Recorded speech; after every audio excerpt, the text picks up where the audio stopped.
Good morning students. आज हम हिंदी व्याकरण में नया पाठ पढ़ेंगे जिसका नाम है समास। इससे पहले हम व्याकरण के विभिन्न टॉपिक्स या पाठ पढ़ चुके हैं, जिसमें सबसे पहला हमने पढ़ा था भाषा और व्याकरण, फिर वर्ण विचार, फिर शब्द विचार, फिर उपसर्ग और प्रत्यय पढ़ चुके हैं। तो इसके बाद आज यदि आप अपनी किताब के पाठों के अनुसार देखें तब भी हम ये 5 टॉपिक कर चुके हैं। इसके साथ साथ हम संज्ञा और शब्द भंडार भी पढ़ चुके हैं। आज नया टॉपिक समास पढ़ेंगे, क्योंकि ये हमारे व्याकरण के कुछ जाने पहचाने से रूप होते हैं या पाठ होते हैं जिनके बारे में हम कुछ पहले भी पढ़ चुके होते हैं, लेकिन आप सभी के लिए समास एक नया टॉपिक है, तो इसको थोड़ा ध्यान से पढ़ेंगे। सबसे पहले समास की परिभाषा। समास में 2 या 2 से अधिक शब्दों को पास पास लाकर शब्द रचना की जाती है। नीचे चित्र और उदाहरण दोनों दिए गए हैं। सबसे पहले जो चित्र दिया गया है बैलगाड़ी का है, जिसमें 2 या 2 से अधिक शब्दों, मतलब बैल और गाड़ी 2 या 2 से अधिक शब्द हो गए। देवालय में देव जमा आलय हो गया, सेनापति में सेना और पति हो गया, और रसोई घर में रसोई और घर हो गया। तो इस प्रकार आपके समास की परिभाषा में क्या है कि 2 या 2 से अधिक शब्दों के कारण या पास आने के कारण जो विकार आता है या नई जो शब्द रचना होती है उसे हम समास कहते हैं। अब आगे इन्हीं शब्दों को देखिए कैसे विभिन्न तरीके से आपकी किताब में समझाया गया है। मैंने भी आपको यही बताया था कि इन शब्दों में क्या है कि 2 को पास लाकर बताया गया। तो सबसे पहला शब्द है आपका बैलगाड़ी। बैलगाड़ी का देखिए, बैलों की गाड़ी। फिर है देवालय, देवों का आलय। कल हमने हिमालय के बारे में भी पढ़ा था, जिसमें संधि विच्छेद आया हुआ था, हिम जमा आलय। यहाँ पर आपके अलग आया है देवालय, लेकिन हिमालय भी ऐसा ही होगा। फिर है सेनापति, और उसके बाद है रसोई घर, सेना का पति और रसोई के लिए घर। अब जब इन शब्दों को इस प्रकार लिख दिया जाता है तो उसके बाद समास का एक और प्रकार आप जानिए कि 2 शब्दों को जोड़ना अथवा उन्हें संक्षिप्त रूप में लिखना समास कहलाता है। सबसे सरल परिभाषा समास की यही होती है कि जहाँ 2 या 2 से अधिक शब्दों को पास लाकर शब्द रचना की जाती है वो समास कहलाता है।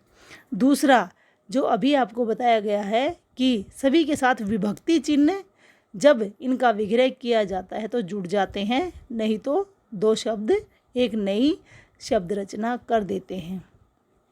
अब आगे समझिए, पास पास लाकर बनाए हुए सार्थक शब्दों को सामासिक शब्द या समस्त पद कहते हैं। अर्थात जिसको हम समास कह रहे हैं उसको ही व्याकरण भाषा में या व्याकरण के अनुसार अब समस्त पद कहा जाएगा, जो कि हमने बनाया है। उसके बाद सामासिक पदों को फिर से अलग अलग करने की रीति को समास विग्रह कहते हैं। अर्थात जो बैलगाड़ी है वो हमारा समस्त पद है, और जब बैलों की गाड़ी लिखा जाएगा तो वह उसका समास विग्रह हो जाएगा।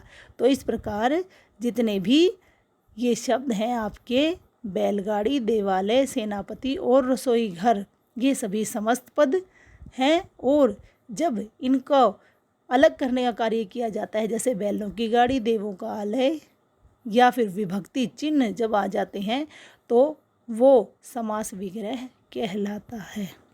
अब देखिए आगे हम जानते हैं समास के भेद कितने होते हैं। मेल या संयोग की दृष्टि से समास के 6 भेद होते हैं, और 6 भेदों के नाम आपके सामने हैं। इनमें सबसे पहला समास का जो भेद है उसका नाम है अव्ययी भाव समास। दूसरा है तत्पुरुष समास। तीसरा है कर्मधारय समास। चौथा द्विगु समास। 5वां बहुव्रीहि समास, और छठा है द्वंद्व समास।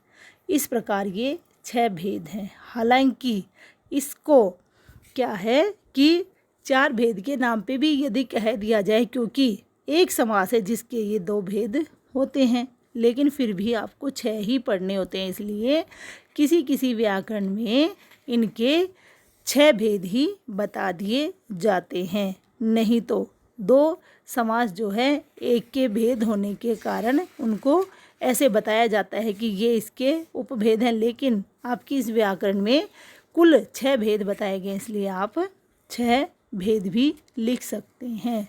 नहीं भी आपको 6 ही याद करने होते, लेकिन कहीं कहीं ये बता दिया जाता है कि इस समास के 2 भेद होते हैं या उपभेद कह दिया जाता है, लेकिन हम पढ़ते 6 ही समास के भेद हैं। तो ये जो चित्र आपके सामने बना हुआ है, जो बच्चे इसके अलावा भी चित्र बनाकर इन भेदों को अगर दिखाना चाहें तो अलग चित्र भी बना सकते हैं, और जो नहीं बना सकते हैं वो साधारण रूप से इस प्रकार बना सकते हैं। नहीं तो मैंने आपको संज्ञा या फिर वर्ण विचार, शब्द विचार में विभिन्न चित्रों के माध्यम से भी बनाकर आपको दिखाया है, तो आप कोई अन्य चित्र भी बना सकते हैं।